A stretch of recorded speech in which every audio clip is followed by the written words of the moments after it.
Okay, well, hi everyone, and thank you very much for watching or listening. Liam Hartery back with you today with another episode of the Simply Inspired podcast. And today I'm joined by a very special guest. I'm joined by Mr. Geoff Thompson, who is a man I have long admired, a man who really needs no introduction from me, but I'm going to give a brief introduction anyway because what this man has achieved in his life is absolutely second to none, absolutely incredible, and truly inspirational. So obviously, Geoff is a best-selling author, a playwright, a BAFTA-winning screenwriter, one of the world's highest-ranking martial arts instructors.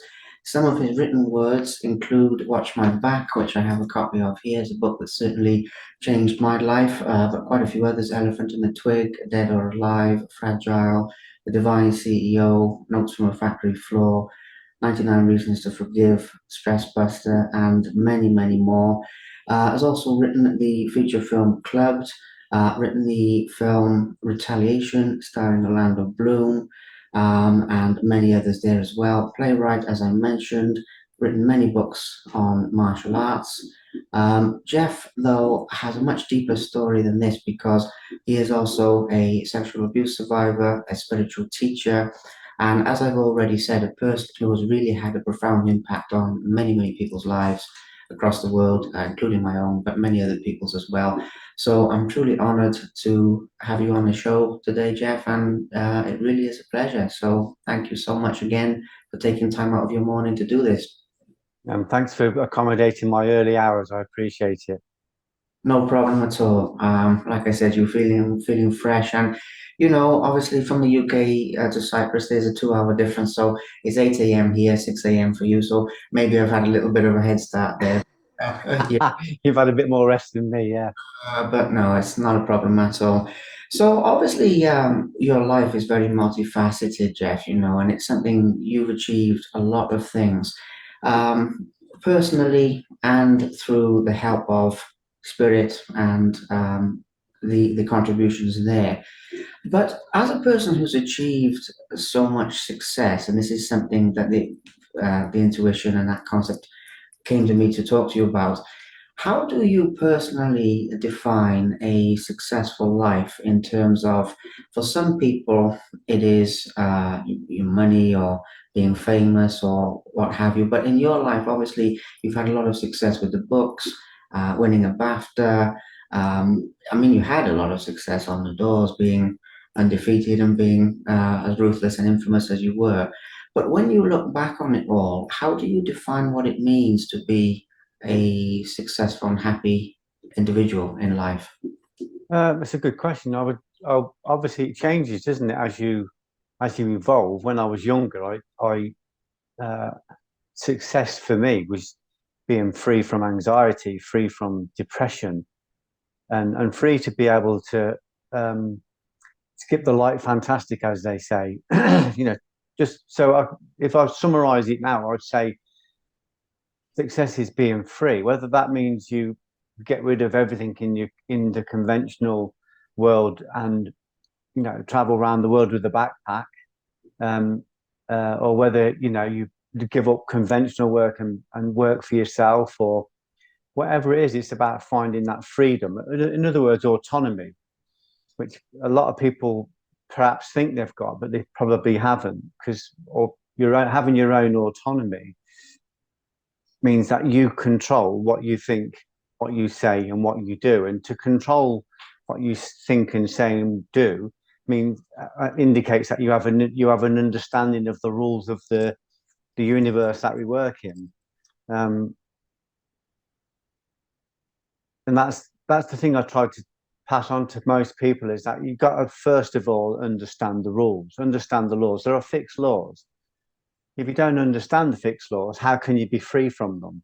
Once you understand causation, you know, the power of causation to work with you, if you understand it, you can start to become free. So if we understand that what we think and what we say and what we do has an effect in the world, right from the level of what we think, it goes out as energy or as spirit, and it works in the world for us or against us. Once you understand that, you recognize that I've got to work to that law.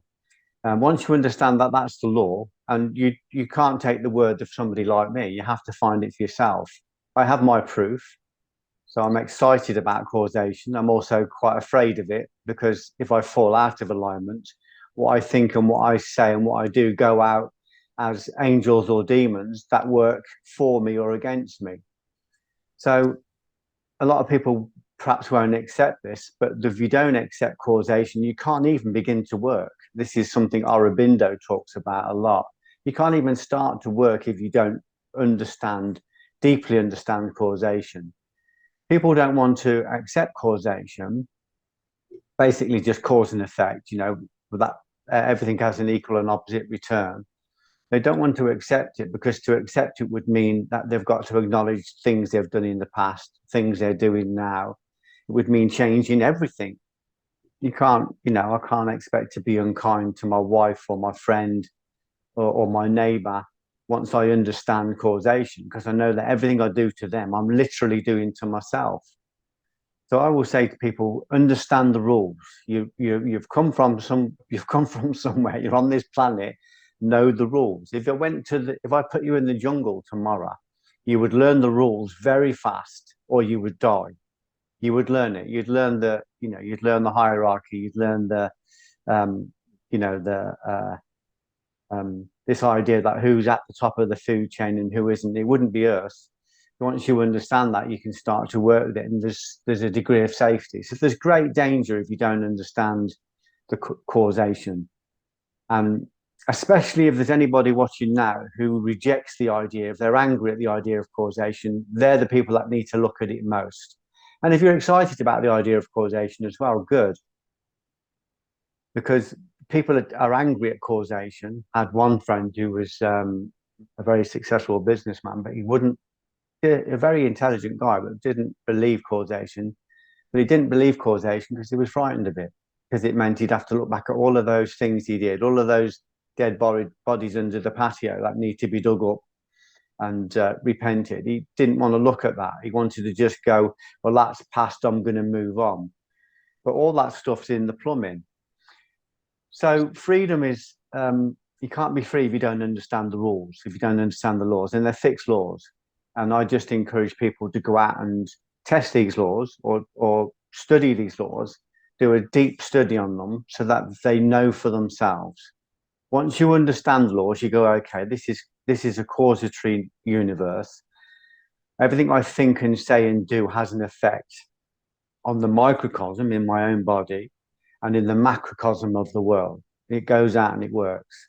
Once we understand that, we look at ourselves and we go, okay, that if I understand causation, then I'm awake. Then I look at my own body and I say, okay, so I've got to be able to control what I think, what I say, and what I do. So that means more deep study, more deep, self-awareness, self-study. It means I've got to go in and go, can I stop myself from thinking the wrong things, from saying the wrong things, from doing the wrong things? I can count on one hand the amount of people I know that can do that, that even understand it as a concept. Once you understand that there are elements in you, territories within you, nations within you, personalities and sub-personalities, many of them within you, concepts, precepts, cognitions, beliefs, perceptions within you that aren't under your control. If they were under our control, why do we keep doing the things we do? Why do we keep thinking the things we think? So once you understand causation, you understand that you need to work to causation. So then you can work towards positive causation or be neutral, just observe without causing harm or without doing anything. So you have to start looking and going, okay, there are elements in me, rogue elements within me that I haven't got control of. So I have to start to win those territories back. Now, to win them back, I need to create a nucleus within me. I think it was Jean-Emile Charron, the French physicist, called it creating a distinguished aeon, a designated self, a sentinel ego that goes, okay, I'm awake and I'm in this body, and this body is a causatory machine but I'm not in charge of it. There's lots of elements of it that I'm not in charge of. There's lots of elements that are elements within this body that are completely unknown to me. You know, I find myself doing things and going, "Oh, I was out of character. It's not like me. Don't normally do that. I don't know why I did that." You know, or blaming it wasn't my fault. It was their fault. So we find that there are lots of parts in this. There's a dichotomy within us, like um, a wealth, you call it a wealth divide. So you imagine that people say the wealth divide is in the world, there's the rich and the poor, but that's really just a reflection of what's in us. There's a wealth divide within us of knowledge. So there's parts of us that are elevated, there's parts of us that are ignorant, the parts of us that are angelic, parts of us that are demonic, parts of us um, believe we can change the world. Other parts of us can't change our underpants once a day because we haven't got the discipline. Some of us, some days we can't get out of bed. We think we can control big events in the world, but we can't even control our tongue. We can't stop ourselves from saying the wrong things or being unkind about people. We can't stop ourselves from gossiping outside Costa on a Friday afternoon. So these things might not feel as though they're very big, and they might not seem like as though they stack up against somebody that's a criminal or murdering. But in Judaic terms, gossiping is seen as murder because you're assassinating character. So at the very least, it adds to the fatberg of karmic debt for the human race, doesn't it? It goes out and it adds. Now, people don't really believe this or understand it.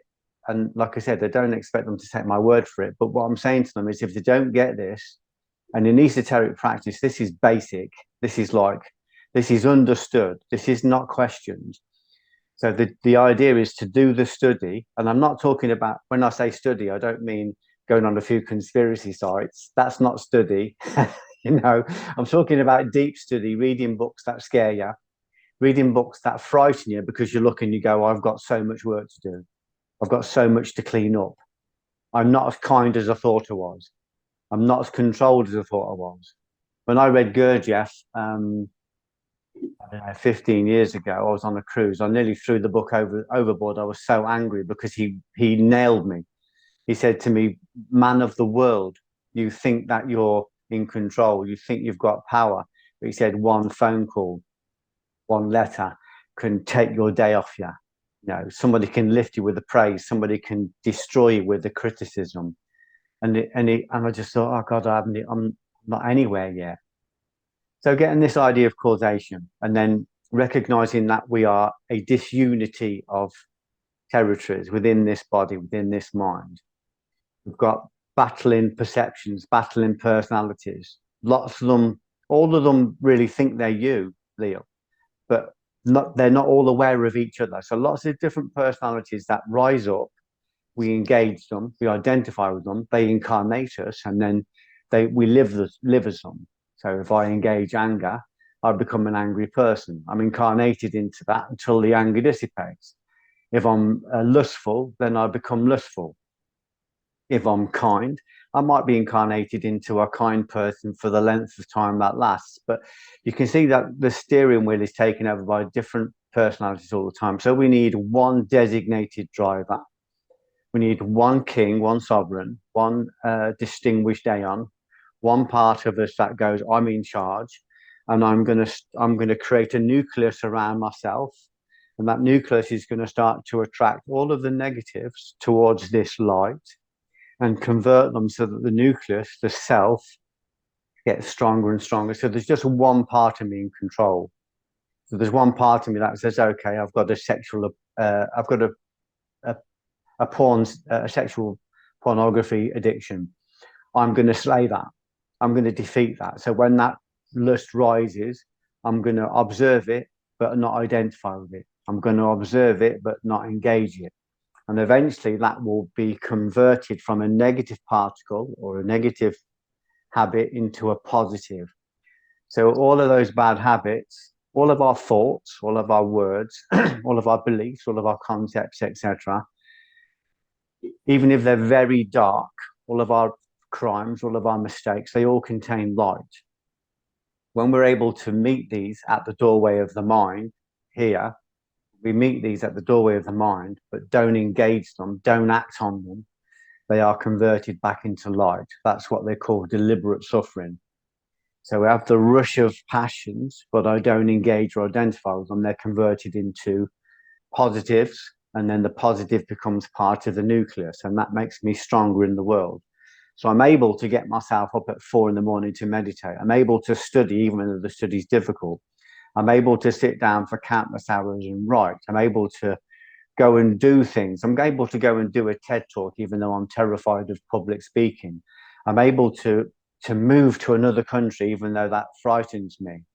I know that, I'm able to, confront my neighbor if my neighbor's difficult, or talk to my wife about an intimate problem if, there's something going wrong in the relationship. And then it means I've got autonomy. Can't have autonomy if I'm not unified, if I'm not unitotal. So the first thing is we recognize causation. We recognize that what we think and say and do has an effect in the world, for good or for bad, depending on what it is. And we recognize that I have a body that causes things, but I'm not in charge of it. So sometimes it causes good things, sometimes it causes bad things. If my perception of the world is that it's dark, then the world will be dark, because that's what I'm going to project. I'm going to create that. That's exactly what I'm going to do. So I have to be able to go in, and I have to be able to win those territories back and convert them to love. When they're converted to love, I need to pass that love on to other people. So that's understanding causation. Causation is also, part of causation is also that I need to receive this energy that I'm receiving from God. I need to process it, and I need to deliver it into the world through this clean, autonomous vessel, and it needs to keep moving. Like the planet, Liam, this planet relies on the oceans constantly moving. And it's the same with us. We rely on our energy to be constantly moving. So once I've got an autonomous, unified being, and it's unitotal, and it's just got one leader, I'm going to bring this spiritual energy in, and I'm going to process it, and I'm going to deliver it again, like to the world. Like Rumi says, the water wheel receives the water, it turns, and then it gives it away weeping. That's the only way it stays in the garden. So we have to keep receiving and keep giving. So this is an example here. You've given me the opportunity today to deliver some of the spirit that's been given to me, some of the intelligences or the high level perceptions that have been given to me. I'm able to give them to you and give them to whoever's watching, for whatever they intend to, whatever they want to do with it. So causation, if you haven't got causation down yet, make that your study. Make it your study. Because if you haven't got that, it's 2 steps forward, one step forward, 2 steps back. You're either going to be receding or staying still. And obviously we know you can't stay still, because the moment you stay still, you move backwards, because everything else is evolving. And then the exciting thing is, it's like, I understand causation. I've woke up, I'm in this body, I'm in this kingdom, but I'm not in charge of it, which is a bit depressing, but it's also exciting, because it's going, okay, well, at least I know I'm not in charge of it, so I can win it back. Let's do an inventory. Where are the elements in me that are not kind? This is called apophatic theology. I don't really know what God is, but I know what God isn't. God isn't unkindness. It isn't jealousy. It isn't anger. It's not any of the vices.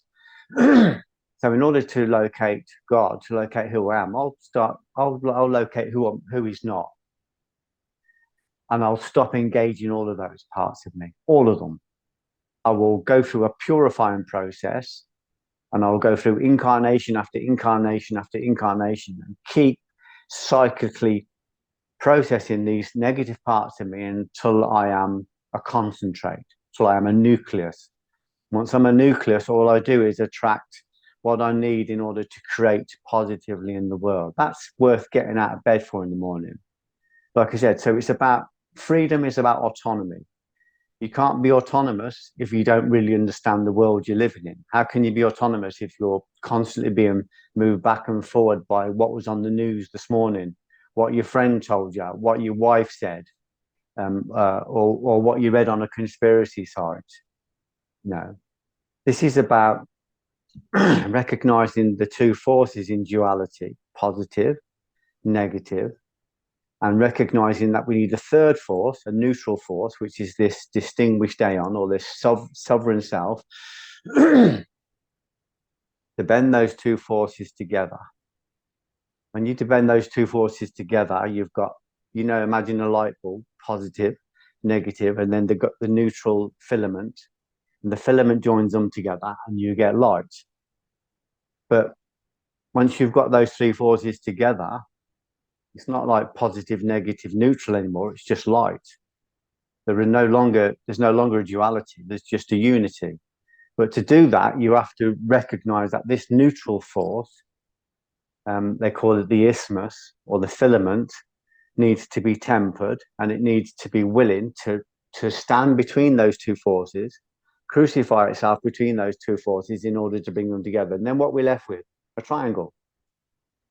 Triangle. That triangle, once you've got that triangle, you've got that, in other words, that unity within yourself. So the positive and the negative are brought together with the neutral third force. You don't just connect yourself as a unitary being. You connect yourself to every other triangle in the universe, every other unitary being. So you suddenly become enlightened or illumined.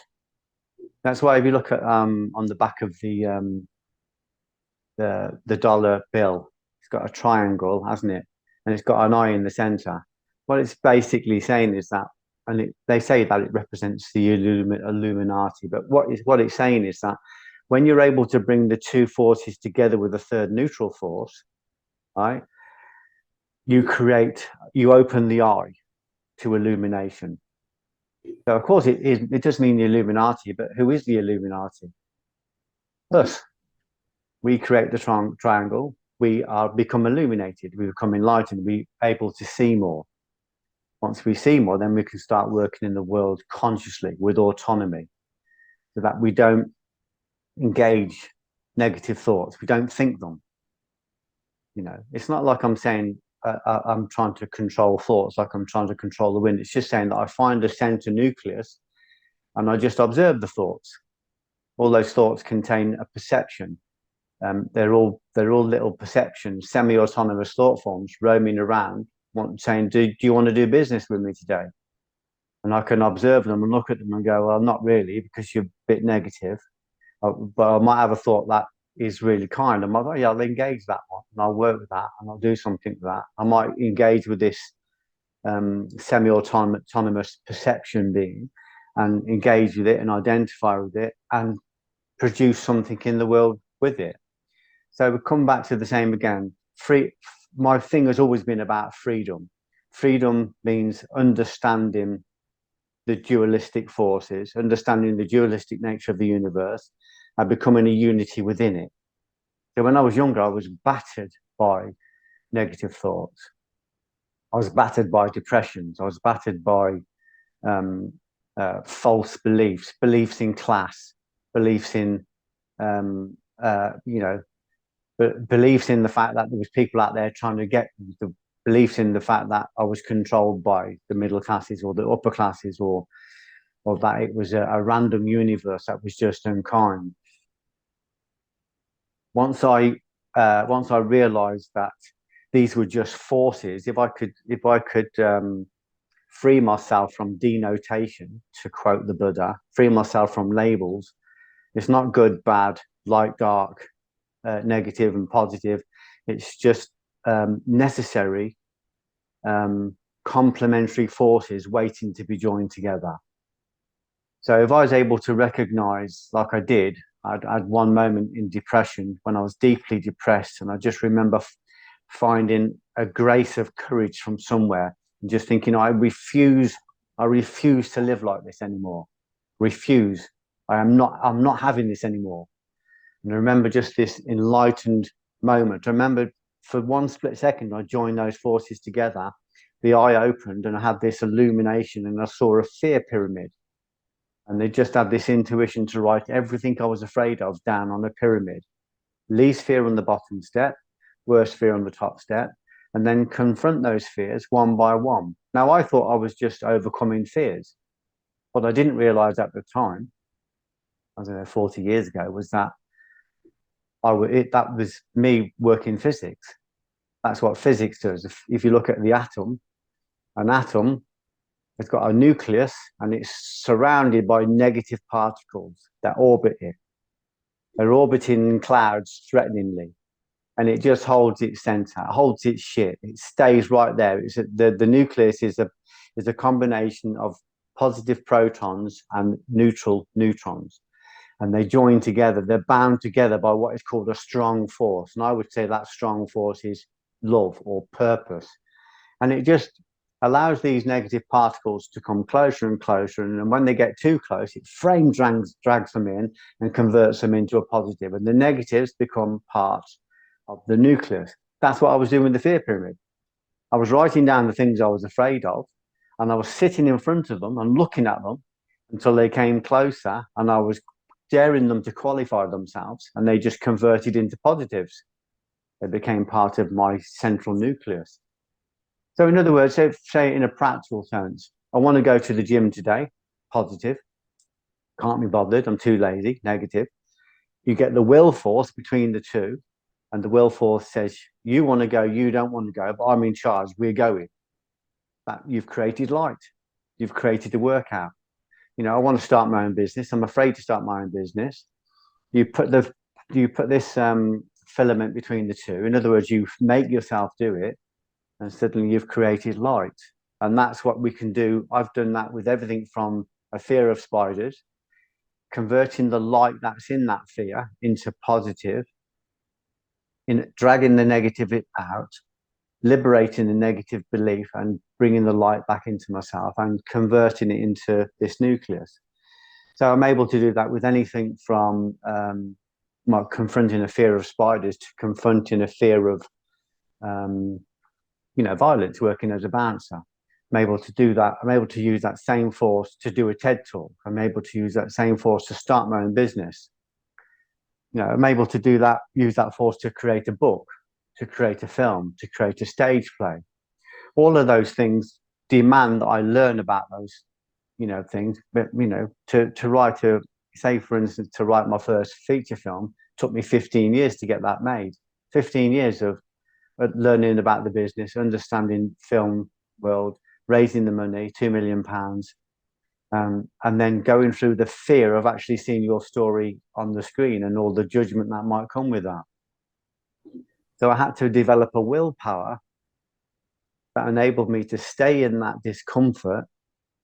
So place myself between, I want to do it, I'm afraid to do it, place myself between those two forces for 15 years. And in order to create light. But once that light's created, Liam, that film's out there forever. That film's done. I've just done an 8-minute animation with Chris Eccleston and the director Paul Shamazian. It took me 3 years to do it, an 8-minute animation, 3 years. But now it's done. I've taken the parts that want to do it and the parts that don't want to do it. I've brought them together with this will force, and we've attracted all of the things we need, the money, the animating company, the time, all the energy, everything we've needed to bring that film together. Lots of components have been drawn to the nucleus of my intent to do it. So once you understand these forces, we've got duality, but we can make them unity with a strong will. Once we understand that, we have freedom. So freedom for me is being able to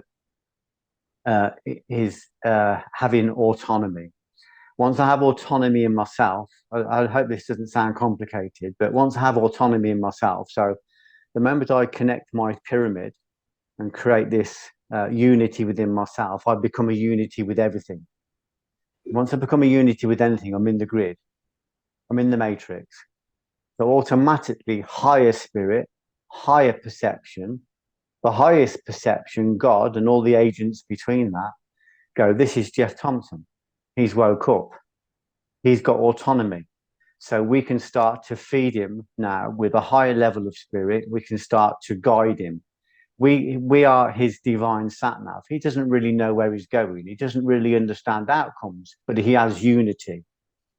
So we can guide him now. We can say, go left, go right, move forward, move back, stay still, say yes, say no, eat this, don't eat that. This energy, this higher perception is able to guide me like a divine sat nav. So I can move through the world with direction. So instead of being like incandescent and trying to shine light on 100 things all at once and losing most of my light to heat, you know, it says, why don't you just plant your seed here?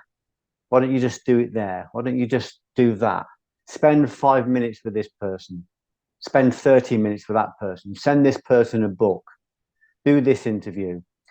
These higher energies, these higher forces are able to guide me in directional work so that I'm not wasting any energy and I'm not lost. I'm just going in a direction that I trust these forces know is right. So that's when the soul or the Atman connects to the God or the Brahman. So the Atman and the Brahman are one. The soul and God are one.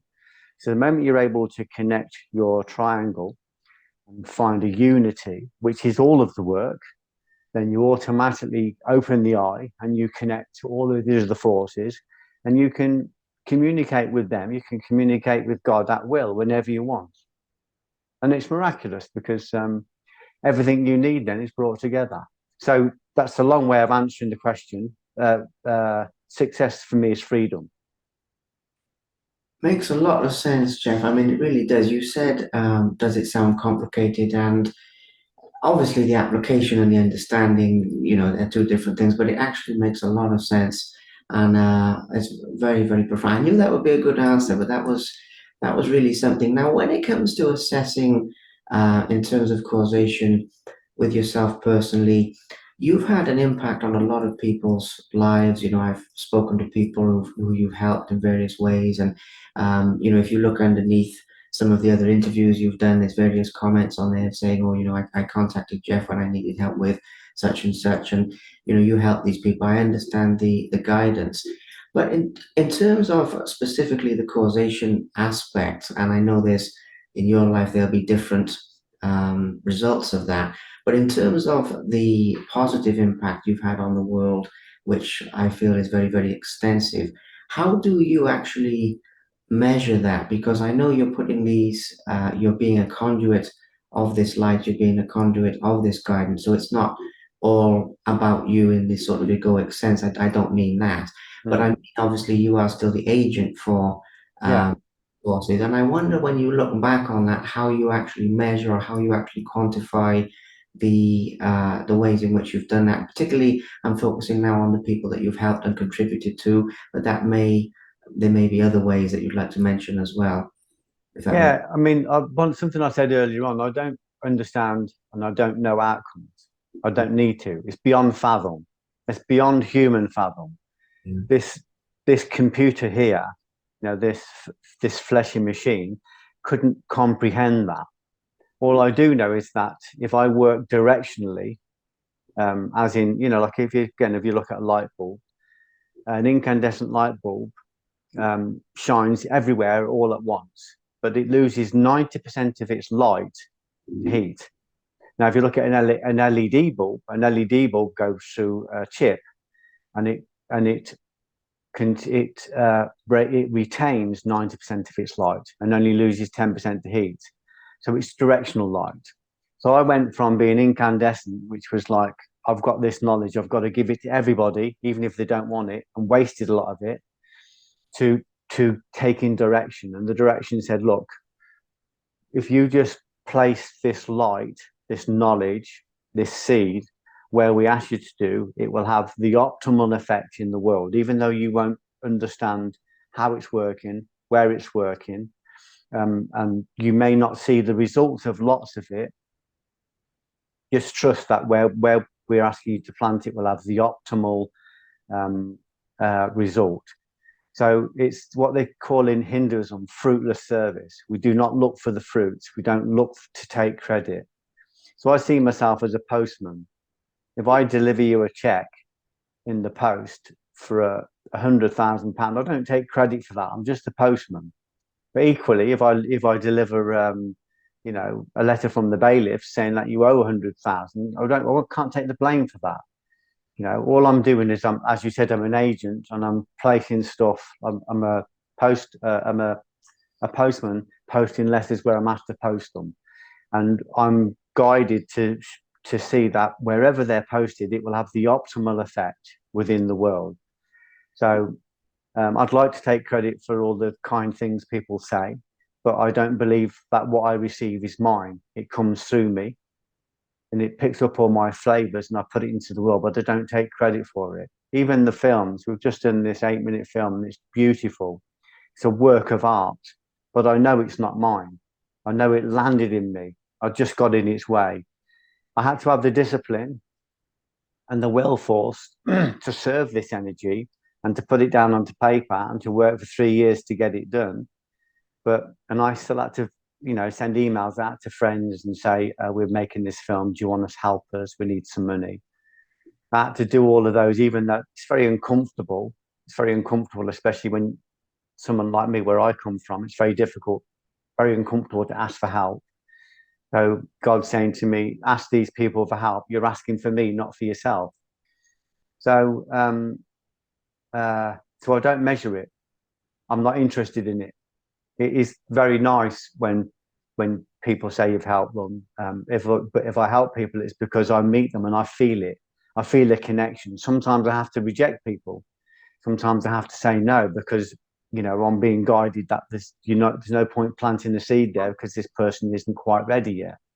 This person isn't ready to receive it yet, and it would probably do more harm than good. Certainly, would be wasted. So if the spirit gives me, say, an hour's worth of energy, it expects me to do an hour's worth of work with the energy in a directional way. It doesn't expect me to do an hour and 5 minutes because that means I've given over that I've been asked to give. So 5 minutes of it is wasted. It doesn't expect me to give 55 minutes because it means that 5 minutes of that spirit that I'm supposed to give out will become pestilent. It's very real. It's a very real energy. It's loaded in and it has to be delivered. But to the exactitude, you have to be impeccable. So to be impeccable with this delivery, you have to live impeccably. I can't spend 3 hours with somebody because it's a pretty girl or because it's a charismatic man or because it's a rich businessman. I can't stay 3 hours with them because I personally like them or I'm personally attracted to them. If the spirit says just an hour, if the spirit says an hour, then I just do an hour. I have to take myself away from all of that. I can't serve a cleavage.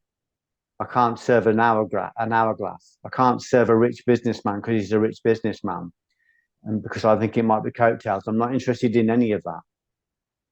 But to be able to stand in front of somebody as a soul and not see all of those differentiations, all of those attractions and repulsions, God just says, deliver to this person. I don't have a value judgment on it. I don't go, well, this person doesn't really deserve it, or I'd like to give this person more. They just say, this is where you give it, and this is the amount you give it to, and then you step away. So you have to really be able to listen to your intuition, your inner tutor, and you have to listen to it and heed it. And it's like putting a formula together like a recipe together, in a kitchen. If you've got a master chef, you don't question what he's asking you to put into what ingredients he's asking you to put in or the amounts. You just put it in, you trust it. So I don't look at outcomes and I don't measure it. My only measure, if there is a measure, is the feeling of bliss I get when I do it right. So we just finished this film. We had a screening in London and I was high for a week. I had to pull myself down because the room was just full of light. It was full of spirit. And the next day, we stayed in London for the night and then went to a little cafe and then walked down to the train station. Before the screening, I was this nucleus, and I was surrounded by clouds of negatively charged particles. London was was just swarming. It was swarming. I kept to the very periphery of London. I kept in my very centre, but I avoided the crowds. But I've never seen London so busy. And there was an oppressive energy everywhere. It was mad. And we walked down to the screening, and there was a bit of anxiety in the background because I was doing a talk, and we don't know how the film's going to be received and all the rest of it.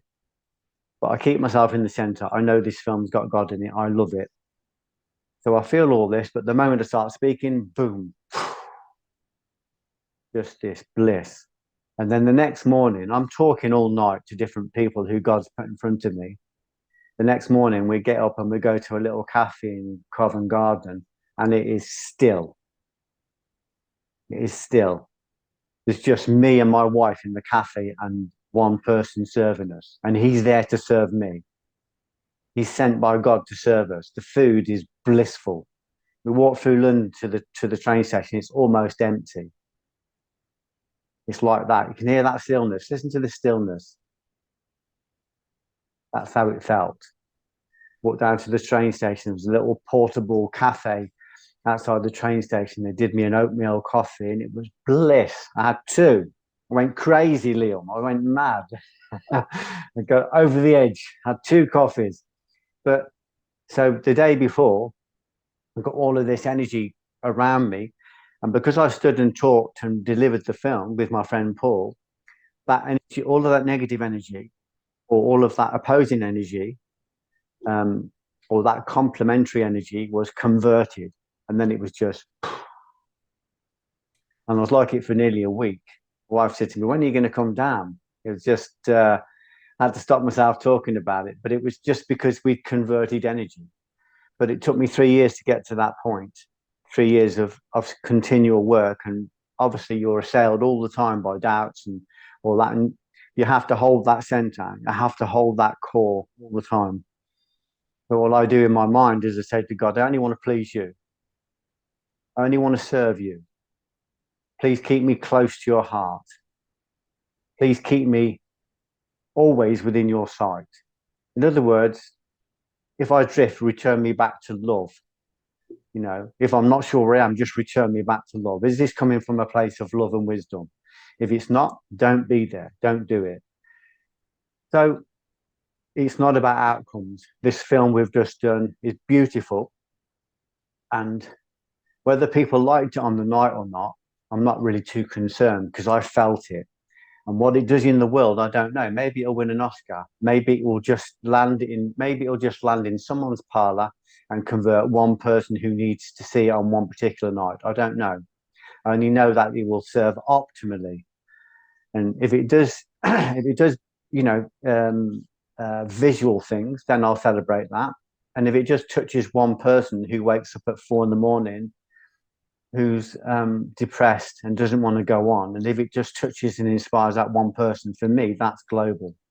That's success. That means that this love, this spirit I've received, this knowledge I've received, this light I've received is going to go out and it's going to climb inside somebody and it's going to start working on them. So this spirit enters them like a divine antibody and it works through their system, their veins and arteries, and it hunts down the bacteria of ignorance, of negativity, the virus of evil, or the virus of privation, anything that's lacking wholeness, and it just starts to work on it. Maybe that'll take a week, maybe that'll take a lifetime, maybe it will take several lifetimes.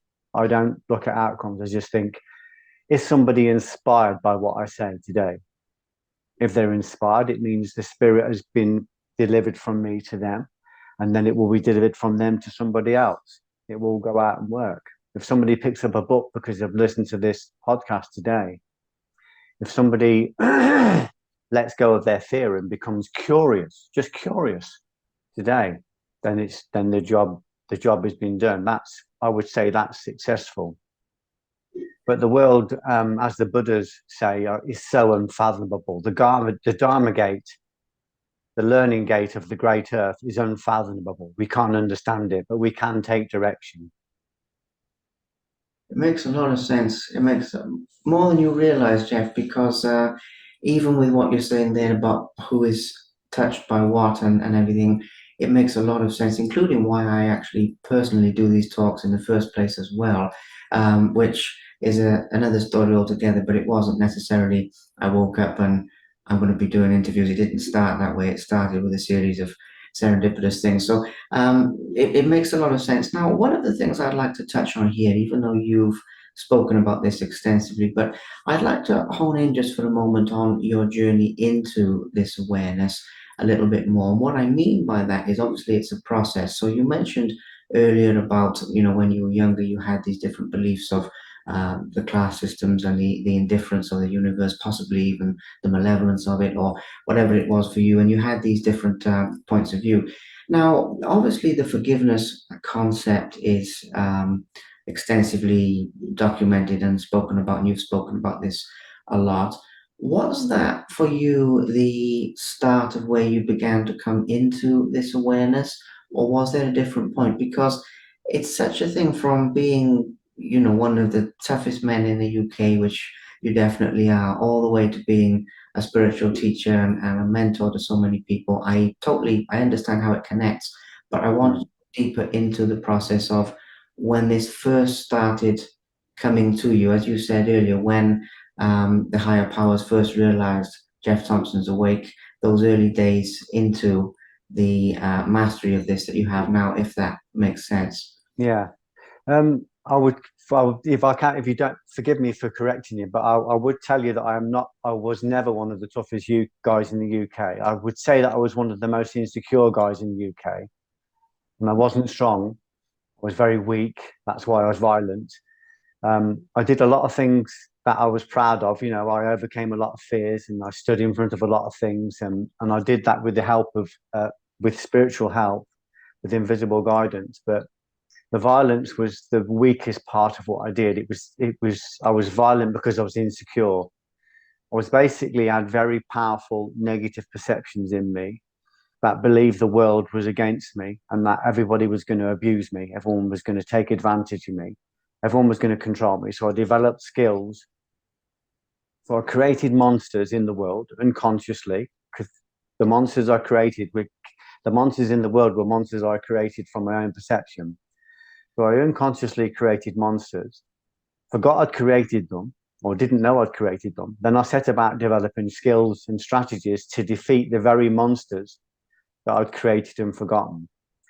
So if there was a strength, the strength was in questioning that, going, at one point, I understood the efficacy of martial arts. I wanted to understand what worked and what didn't. I became a bouncer to understand that. But then the egregore of the door, the spirit of the door, the overriding spiritual compiled knowledge of everybody that's ever worked the door spoke to me personally and said, well, now you understand efficacy. Do you want to understand more? Do you want a higher perception? And I said, yeah. And it said, to get rid of the higher perception, you've got to kill the lower perception. You will have to let go of being violent to people. And you'll have to also pay for all the violence that you've committed because that's in the plumbing. That's in the karmic plumbing. I said, I really want to understand. And he said, these monsters are monsters of your own perception. I recognize that I've got a parasite in me, like a demon or a divided thought, a bacteria, a very powerful perception that was implanted in me by a teacher that abused me when I was a kid. He got the same virus and he gave it to me. So he sexually abused me. He groomed me and sexually abused me and planted this seed in me that said to me, basically, the world can't be trusted. Nobody can be trusted. Not even your family, especially your family. They won't believe this happened to you. They'll accuse you of causing it to happen. So the egregore or the spirit showed me that I've got a parasite in me that was causing me to see threat where there was no threat. It became a very real threat because that's the nature of causation. If we truly believe that that the world is against us, the world is against us. It will play that game. But the moment we reach for a higher perception and change that perception, the world can become Edenic. It can become beautiful, and everything can be solved by that higher perception of love. So it showed me that I'd got a parasite, like a demon in me, that was causing me to not only to see violence in the world, but also to be violent to myself, to abuse myself, to sexually abuse myself. All of these things I wasn't consciously aware of. I just thought there were deviations within me. Of course they were, because the word deviation comes from deviant, from demon. Once I understood that, I recognized that I've got to get rid of this, but I wasn't going to get rid of it by violence, because violence only fed it. The virus feeds the virus. So the virus connects to other viruses, it connects to other dark perceptions, and it becomes like an alternate nucleus, like a dark nucleus that draws shit towards itself and keeps dividing it. So I recognized that I needed to remove this parasite from me. In other words, I needed to give it over. I needed to recognize that it was there and stop acting on it. So it wasn't just a matter of going, I forgive you. It was a matter of going, when this urge to be violent rises, when this belief in fear arises, when this uh, um, sexual lust arises, when these pornographies arise in me, I'm no longer going to engage them. I'm not going to identify with them. I'm just going to observe them until they are frame dragged or sucked into the nucleus, and the negative is converted into a positive. So I was going to process all of it. But of course, that's what they call the greater jihad. So the lesser jihad is when I was out in the world fighting monsters that I'd created and forgotten I'd created. The greater jihad was to go in and find the machine within me, find the parasite that was in me that was creating those monsters. So I went to the factory. I found the factory, and it was an abusive parasite. And over a period of time, by moving away from the violence, from the heavy martial arts, from the from the complete immersement in violence, I moved away from that and started to completely immerse myself into study, into reading, into philosophy, into faith, into religion,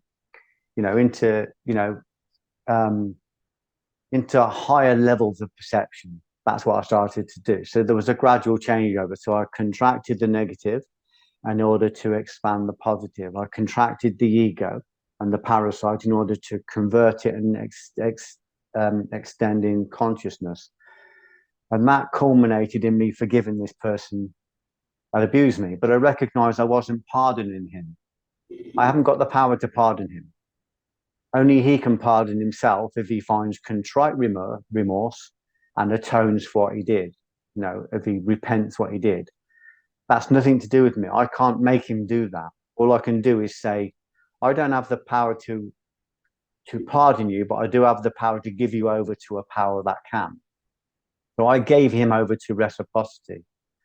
Now, some people thought that was a soft option, a soft answer to a hard problem. But that guy, some years later, hung himself in a hotel room in London rather than confront what he'd done. Because eventually I gave him over to God and carried on doing the one thing I could do, which was fix my own mistakes. And he was unable to look at that, and he took his own life.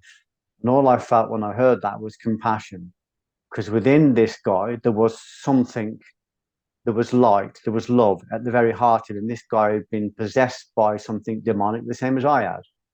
But I killed it with me. I stopped it by giving it over. I forgave him. In other words, I gave him over to reciprocity. And when I gave him over to reciprocity, I massively expanded in consciousness because the darkness that was in me was starting to convert into light. So the negative electron, the negative charged electron was released, and the aeon, the light that was in it, came over to me. So I took the positive from that. So if you imagine this guy stole something from me, He stole a part of my autonomy. He stole a part of my belief. And even 30 years after he abused me, and even though he was disparate, didn't live anywhere near me, he was still climbing inside my body 30 years later and still abusing me, still using my hands to abuse me. I stopped that when I gave him over, when I forgave him. I recognized that what he put in me was a bacteria, was a virus. So all I did was I went in with compassion and love and knowledge, the knowledge that I can't forgive him, I can't pardon him, but I can give this over to a force that will balance the books. When I did that, I removed that bacteria, I dissolved it with the antibody of love. That's what an antibody does. An antibody doesn't kill a virus. It goes in and it finds it and it goes, oh, I know what's wrong with you. You are a privation. You're lacking wholeness. You're lacking a certain amount of electrolytes. Well, I've got more than I need. So I will donate some of mine to you. That's the biological term. The antibody donates its electrolytes. It donates its light. It absorbs the virus and it neutralizes it. So the virus becomes positive, and then it becomes part of the nucleus. So every time I forgave, every time I overcame an addiction, every time I overcame a negativity, the nature of the negativity was liberated, and the effulgence it contained, the literal light or knowledge, came over to me and I expanded. So that enabled me to go on to the next stage and the next stage and take on bigger challenges. So forgiveness is about giving it over. I recognized when I forgave this person initially that I thought I'd forgiven him, but I recognized it was a quiet conceit. I hadn't got the power to forgive him. Believing I had the power to forgive him was what kept me there. Because I just thought, yeah, I'll hurt him. I'll hold on to him. If I meet him, I'll batter him. I'll kill him. But I knew all of that just fed the virus. It just made it worse and worse. Parasites feed parasites. So what I did was when I gave him over, was I took my autonomy back. So he'd stolen my autonomy and he got a place on my autonomy, which meant I wasn't unitary, I wasn't unified. And I took that back off him. And the parasite he gave me, I gave it back to him. I said, it's not mine, it's yours. So this is what they say in Judaism. When you meet somebody that's hurt you, chase after them and serve them because they have something of yours. They have something in yours and you need it back. And if you make the mistake of being violent to them, you've just grown the parasite in you and in them and in the world. It's a level of knowledge, it's a level of perception, it's a level of light that I'm trying to encourage people to look at. Because if you go and look at the current debate on forgiveness, even the most intelligent people in the world are still talking about, is it right to forgive? And they're still presuming that forgiveness means to pardon. They're not looking at the fact that we don't have the power to pardon. We haven't got that power. If somebody is contritely remorse, then there's the opportunity for them to repent and to heal where they've made their abuses. But I haven't got the power to do that. All I've got is the power to give that over. But I do have the power to look at myself and think, this is what I did after I forgave this guy that abused me. I looked at myself and I thought, I've got so many things to work on. I've been violent. I've been unkind. I've been unfaithful. I've battered people. I've battered husbands, fathers. I've been an unkind person. I had affairs on my first wife. When my wife was giving birth, listen to this. Anybody out there that thinks I'm a good bloke? When my wife was giving birth to my son, I was out having sex with somebody else when she was giving birth. I was not a good person, Liam. Now, when I started to look at what I needed to do in order to become unitary, I needed to look at all of those aspects of myself and not rationalize it. It's no good me saying, oh, well, she didn't look after me and, she wasn't a good person to me and I only went there because I wasn't getting love. It's all rubbish. It happened on my shift, and I had to be able to speak to my ex-wife and say to her, which I did, I hurt you, and I'm sorry. I take full responsibility for that. I was not kind. I can make a million excuses about why I did what I did. It makes no difference. I still did it. The key is, am I doing it now? No. Do I live like that now? No. Will I live like that again? I pray that I don't. I keep myself close to God so that I don't. But I was not a good person. So what I had to do is recognize that behind all these parasites, there was a good person. And he was crying to get out. He was crying to be free. So I had to stop engaging all of those negative parts of me. And to stop engaging them, I had to increase in intelligence. I had to study. I had to bump into things that absolutely jarred me. You know how hard it is? I mean, I wrote notes from a factory floor, which is basically my confessional. You know how hard it is to write a book like that and say, these are all my infidelities. These are all my unkindnesses. You think I'm Robin Hood. I'm actually more like the Sheriff of Nottingham than Robin Hood. You know what I mean?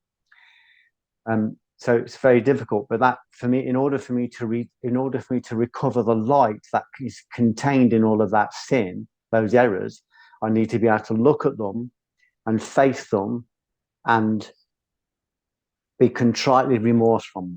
I have to repent. To repent means to return. It means to find refuge. It means to repair, to love. That's what it means. It means that I've fallen away from love. I've fallen far away from love, and I need to return to love. But I can't return to love without going past all of those places and people that I've hurt. When I go past those places, I've got to look at it and go, yeah, I did that, and I accept full responsibility, and I'm sorry. That's the deliberate suffering that Gurdjieff talks about. It's conscious labor, deliberate suffering. In order to take the light that's contained in those mistakes and bring it back into the nucleus, I need to acknowledge that I did it. It's not enough to just go, I made a mistake, let's move on. That was the past, let's move on. It's not the past. How can it be the past? It's living in you. Everything we do exists in us. But the exciting thing is that all of those mistakes, all of those errors, especially if we've got big mistakes and big errors in our life, in our past, all of them contain light. Every scar, every sin, every error, every mistake, every false belief, every hatred, every grudge contains an aeon of light. It's made up of atoms, Liam, and it's got light in there. All I need to do is convert that. I need to remove the negative shell and convert that light back into the nucleus here. And that's what repentance means. That's what it means. It just means to repair. It means to recover. So a person like me that had been profligately violent, I had a massive amount of opportunity to recover lots of light, but I couldn't do that unless I was prepared to look at the mistakes I'd made and fully accept them. And believe me, I was contritely remorse. Yeah. Well, that's real strength. That is, Geoff. I mean, for people watching this and listening to this, they want to see that, or that side of your reputation is out there of being tough. I know you corrected that, but what I mean, Yeah, that's real strength to face. I think you're right. I think if there's any real strength, it's the strength to say, I was wrong. I made a mistake. I'm weak. This is what God said to Saint Paul. Um, um, he said, "My grace is made perfect in weakness." In other words, only when we remove the ego, only when we recognize that we are weak, that we need spiritual guidance, can that energy come in. We have to empty ourselves. We have to purge ourselves of these negative beliefs in our own power and our own reputation. And we have to then allow this spirit to come in. So when we're weak, we're strong. So we have to be prepared to be vulnerable. And obviously, when you're on the spiritual path, it does bring somebody like me who's supposed to be tough, it brings you to your knees. You're on your knees weeping, going, I don't know what to do. Please guide me. And you call for invisible help. And it comes. And it's the hardest path. The spiritual path is, 100 times harder than, standing on the door. But the door, I learned loads from the door. I got loads from the door. My pursuit of working the door was genuine. I wanted to overcome my fear of violence. Unfortunately, I became very violent myself, and I believed that that was correct. But obviously, because I was curious and I wanted to study, and the spirit showed me things. It gave me insights. I was able to go, okay, let's question this, and then move myself away from that. Take all that armor off. It's a big armor I had, 16 stone, covered in war paint. You know, um, you're killing 30 languages. Violent mindset. That's an arm I had to let go of. That's a robe I had to take off. And underneath it was just this very, very frightened, insecure young guy who believed the world was going to abuse him. Everybody was going to abuse him. There was no sanctuary. But that's what the parasite wants you to believe. Parasite wants you to believe there is no safety for you, but there's actually safety in love. So it's saying to me, love is the most powerful force. If you look at an atom, imagine that the nucleus of an atom is love, right? They say that the mass of the nucleus is the volume of the nucleus is only 0.1%. So 99.9% of a nucleus of an atom is made up of all of these negatively charged particles.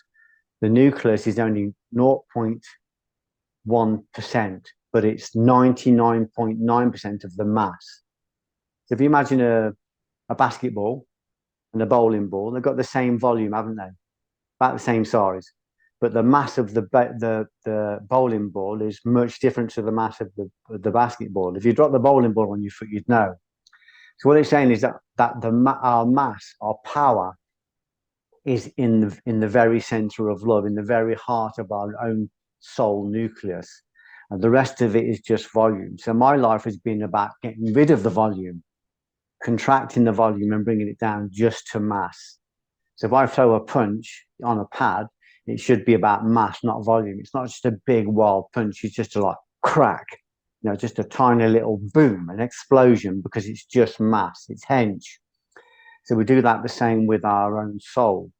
We remove all the voluminous negativity, and we just find the mass. We find the center, and it's indivisible, and it's well, it is invisible, but it's powerful. And once you get that center, it draws towards you and converts everything else. It's very, very, very powerful. So that's what the process has been for me. It's about contraction in order to expand, expansion in order to contract. So I contract the ego and the consciousness expands. I meditate and pray and study, so that expands consciousness, which automatically contracts the ego. So that we've got a massive spirit and not very much volume of anything else. That's why my size has completely changed. I was 16 stone, now I'm probably about 10 and a half.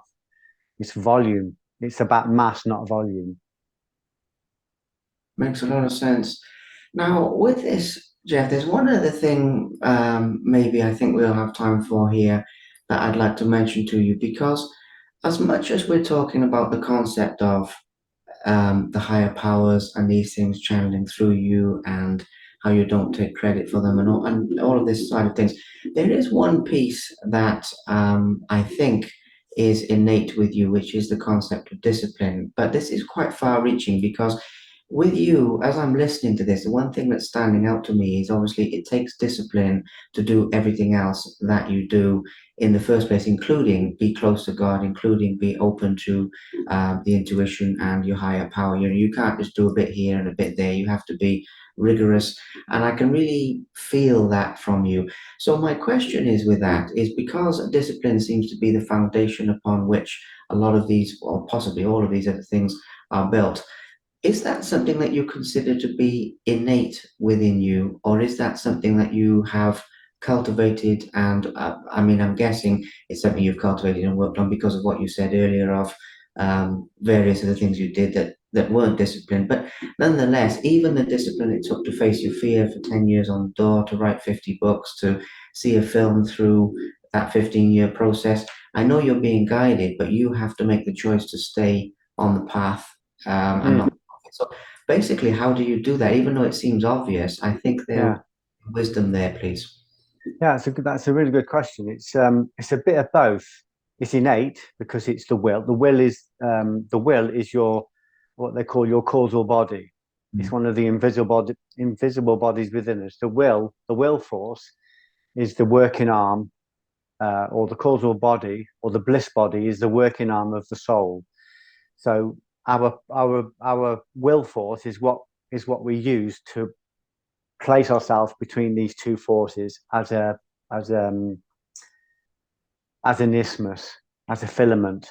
So that's innate within us. That will force is innate within us, but it also needs to be nurtured and it needs to be convinced.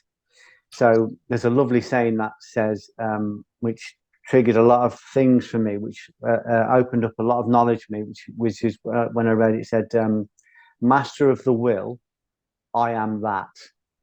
Master of the will, I am that." So it's not just a matter of your will, because we might have a strong will, but you've got to have you've got to really be able to convince that part of you that it's going to be wise to stand between these two forces, crucify itself between these two forces in order to create light.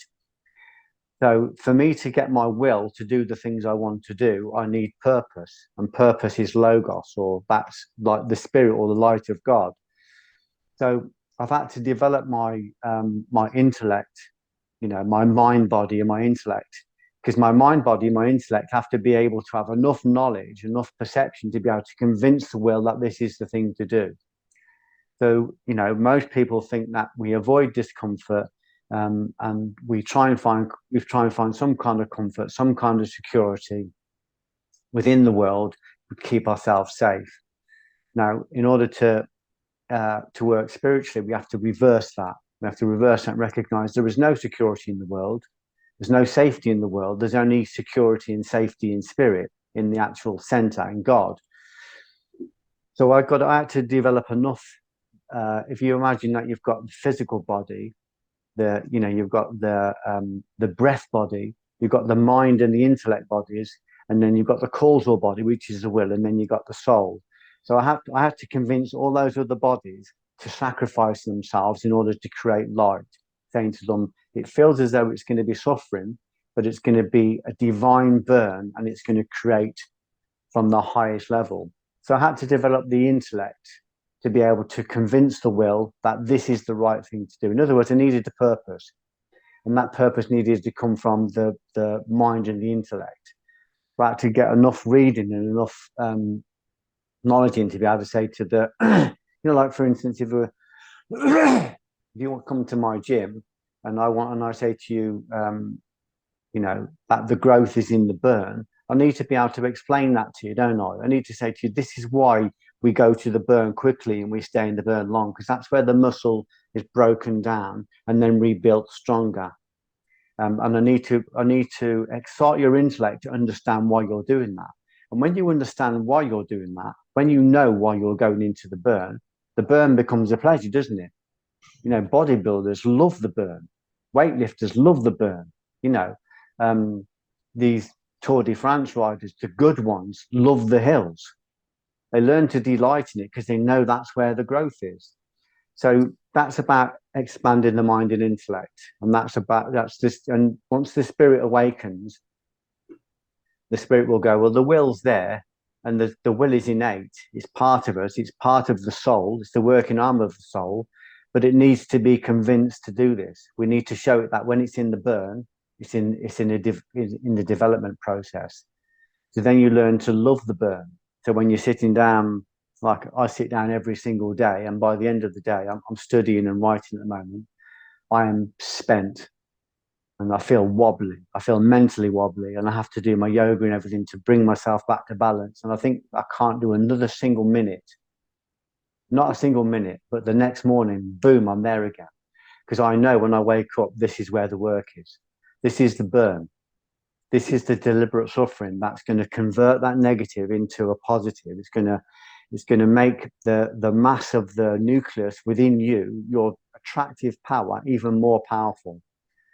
So it's like every time you go to the gym and you go, oh, I can't get up today. And you go, that's the growth. That's getting out of bed. When you go to the gym, I work with some really good guys. They do not mess about in the gym. They don't want to talk in the gym. They want to go to the burn and they want to stay in the burn, but they love the burn. I have one friend who You know, as we always say, there's never a queue at the squat rack. This guy was always at the squat rack because he knew that of all the exercises he did, that was the one that pained him the most. That's the one that made him suffer the most. And he knew that's where the growth was. And he became elite because he learned to love being in that place. So spiritually, it's the same. Once you know why you're sitting down, once you know the purpose of, you know, why you're doing that, and that purpose may change over time, but eventually it's just going to be the purpose is just going to be about serving God. But in the beginning, it might be like, if I finish this book, um, you know, I can put it out there and make some money. I can buy a house, and then your purpose develops over time.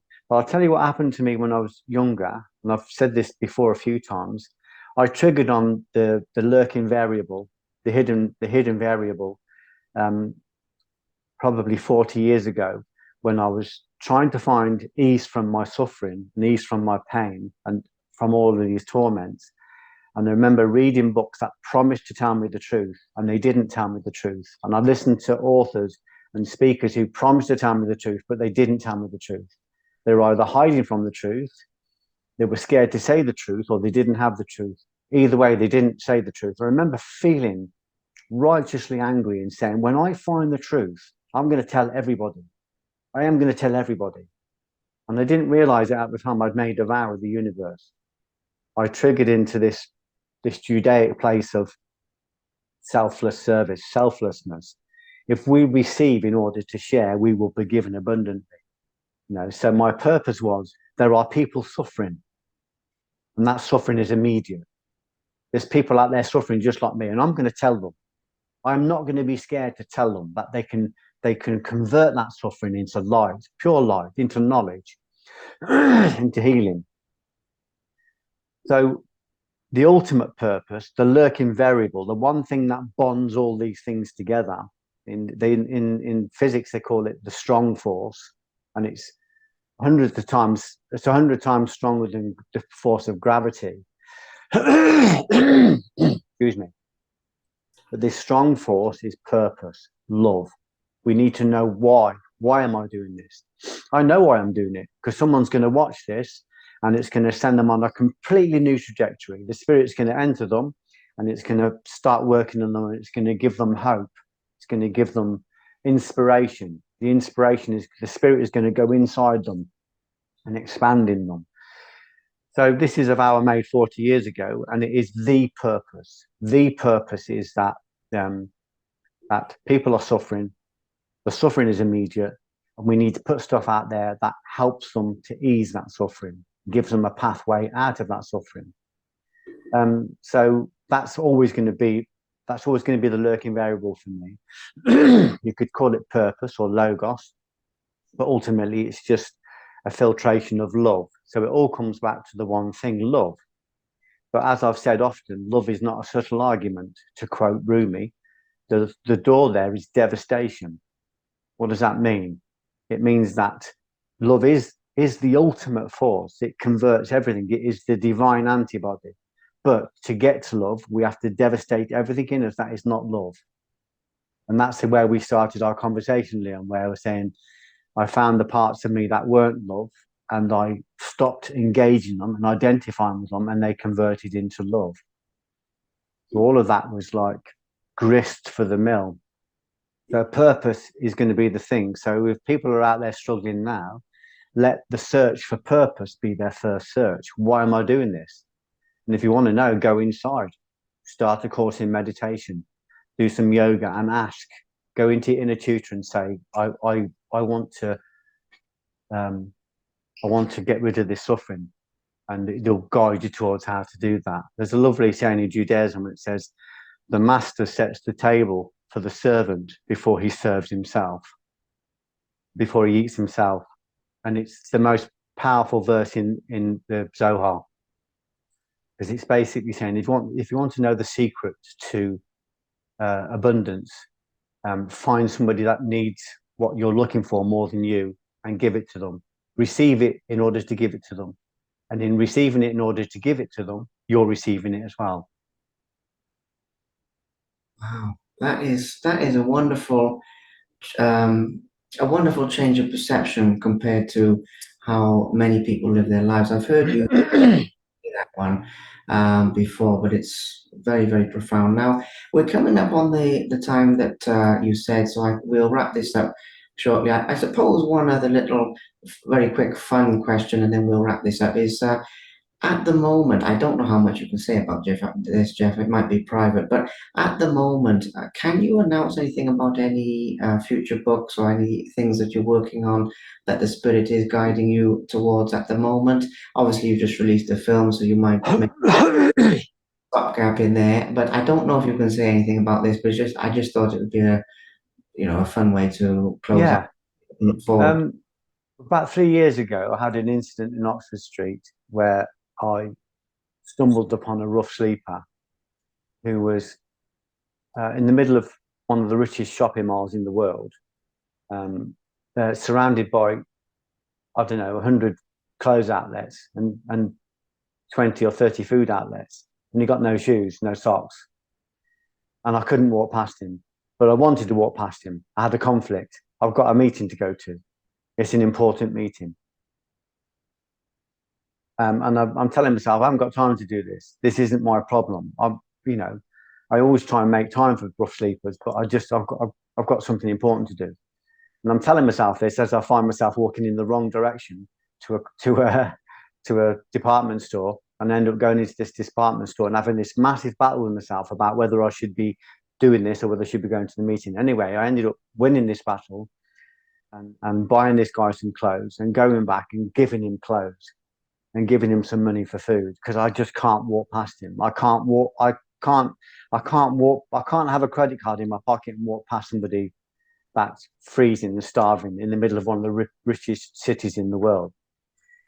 When I give him the clothes, and this might sound like I'm being a great bloke, but this was a supernatural infusion of love, what they call a supernatural theology, um, or a theological virtue. In other words, it came through me, this power to override my own dilemma, my own importance came through me. And I gave this guy his clothes. And I got all of these voices in my head saying, there's a lot of evil in the world, and this guy's probably conning you. He's probably not even a rough sleeper. And what are you going to do about the evil? Anyway, I overcome all that, and I give him the clothes, and I say to him, "What's your name?" And he said, "Evil." And I said, "What? Evil?" And he said, "Yeah, my name's Evil." And this voice came into my mind, "What are you going to do about the evil?" And I thought, "I'm going to overcome evil with good. I'm going to dress it and feed it and robe it in the armor of the good." And basically, he was showing me the secret, the secret to physics, but also the secret to the universe.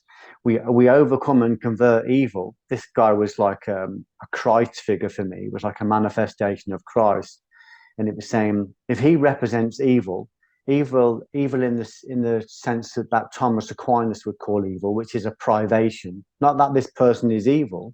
He was showing me that I am evil is translated as a privation, something that is lacking wholeness. And it was saying if you have wholeness and you meet somebody that hasn't got wholeness, you can overcome that privation by giving them some of your wholeness. Not so that you have less wholeness, because love is infinite. The more you give away, the more there is. So it showed me that the way to overcome evil is with good. The way to overcome ignorance is with knowledge.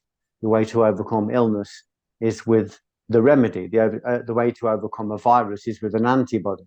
The way to overcome evil in the world is with love. So it felt like it was a strange situation. But when I was walking down at Oxford Street, um, it was like dark forests of stalking tourists, who'd rampage the globe in order to scavenge a souvenir. It was like that. But after I gave this guy the clothes and the money, Oxford Street was transformed into filling rivers of happy shoppers. This is quoting the film, shining brass, and the smell of sanctity, the smell of wholeness. It was like I floated down Oxford Street. I went to my meeting. Whether it went well or not didn't make no difference, And I went and had a meal in a Hindu temple afterwards, and it was just bliss. And it was kind of saying, it was kind of showing me that the way to overcome evil or privation, the way to overcome the negative energy is to absorb it in love, in positive energy. So do everything from a kindness.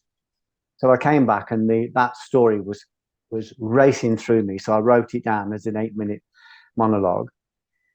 And it was kind of, that was like the concept nucleus. 8 minutes was a concept nucleus that I made into a film, but then it automatically triggered into a book that I started to write called I Kissed a Borg Queen, but I wasn't assimilated. You know, the Borgs from Star Trek.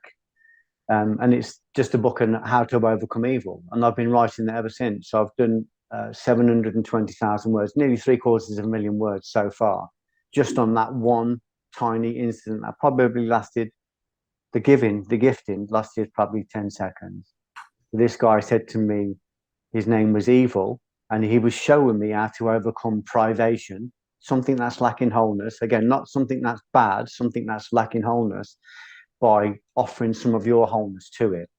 And I'm still writing about that now. I'm writing it from spiritual perspective, from the perspective of spirit, from of physics, from the perspective of biology, of sociology, of psychology, you know, from all of these different places.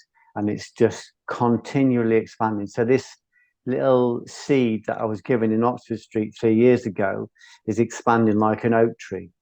So if you imagine an oak tree, imagine an acorn, trying to explain to an acorn, say, listen to him, look at that oak tree there. It's 500 years old. It's 200 foot high. And that's in you. That oak tree's in you. The oak tree's not going to have it. The acorn's not going to believe it. He's not going to believe that the oak tree is inherent in itself. But if you imagine that acorn has the power to build a 200 foot, 500-year-old oak tree, and each oak tree has the power to create in its lifetime another million acorns. And each of those acorns has the power to create another million ad infinitum. That's in us. That potential seed, that infinite seed is in us. And that's what this rough sleeper that everybody was stepping over to get to the sales showed me with one word. He just said, when I said, what's your name? He said, Evil. That's all he said, one word. And one word so far has triggered 750,000 words of writing and a profound expansion of understanding. I'm still playing it out. I'm still clarifying it. I feel like this is a clarifying process. But it said to me, evil is a privation, and the privation is something that lacks wholeness, and something that lacks wholeness can be made whole by something that's already whole. So my job is to make myself whole. When I make myself whole, I can make other people around me whole just by my proximity. That's the raison d'etre of my life. Wow, what a way to close out, Geoff. Yeah, Wonderful. nice way to. Great question. Thank you. No problem at all. I was going to wrap up at one point. I had the feeling there was just little something more there. So, well, thank you very much for your time, and thank you very much for what you've shared. It really has been an honor to speak with you. A real pleasure. I'm honored and humbled, not only by you taking the time, but also the fact that I passed the test of a higher power. You saying, yeah, speak to Leo, speak to this guy. So that's very nice as well, I must say. Rather than say no, no, leave him alone. I'm glad they said, uh, We tried before, didn't we? yes, And for whatever reasons, the frequencies weren't quite right, and it just fell away. So today, when it came through, I just thought it just felt right. I just thought I sat on it for a couple of days because like I was saying, it's never a personal opinion for me. It's just about whether I'm called to do something at a particular time. And if I am, then I just put it into the diary as quickly as I can. So I yeah. looked at you online though. I went back and revisited our previous correspondence, and I looked at you online and I thought, oh, this guy's nice. He's gentle. He's very genuine. There was a real beauty to you that I felt really attracted to, and I just thought, yeah, I need to do this. There was just a good feeling. Thank you very much. I will take that compliment with me. It means a lot actually because it's in significance of something that one or two people have said to me recently. And yeah, Jeff, it's the right time now. Yeah, Before what you said, I mean, personally, I'm ready. I was ready to hear what you've shared, but I also feel that things have aligned with the platform, with what I do, and things have grown. And there's a whole series of steps as to why now, but I felt the same. So thank you so much. Enjoy the rest of your day. I will send the link to Gabriella thank you. when I've done this. Most likely later today, I'll work on it. To be Lovely. honest. Thank you, Liam. I really appreciate it. And remember, just to finish, when you're doing the right thing, there will always be opposition. If Mm, there's no opposition, you're not on the right path. The key is to use any opposition uh, to stabilize your center, your nucleus. This is just about you building a nucleus and just doing everything from a place of love. And there will be opposition, but if the opposition gets too close, it will just get frame dragged into the nucleus. It'll become part of it. And so, my son always used to say to me, he rang me up once and he said, "Oh, there's a lot of people criticizing you online, Dad. You're getting lots of attacks." He said, "You must be doing something good." He yeah, always saw it as an indication that I was onto something with a deep spiritual significance because energies will congregate to stop that. But they will be converted into the light as well at some point. absolutely. Well, it's very good advice in general for people listening and people in general. But I also feel I understand the significance of why you've said that to me as well. So Yeah. thank you very much. All right, Liam. Absolute pleasure. Enjoy the rest of your day and good luck with the book as well. I look forward to Thank you. that one. That'll be a good one. And yeah, I will keep following your next steps. But thank you again very much for your time. Thank you so Thank much. you, Liam. Thank you very much for watching. Please subscribe to the Simply Inspired YouTube channel, and there'll be more videos coming soon.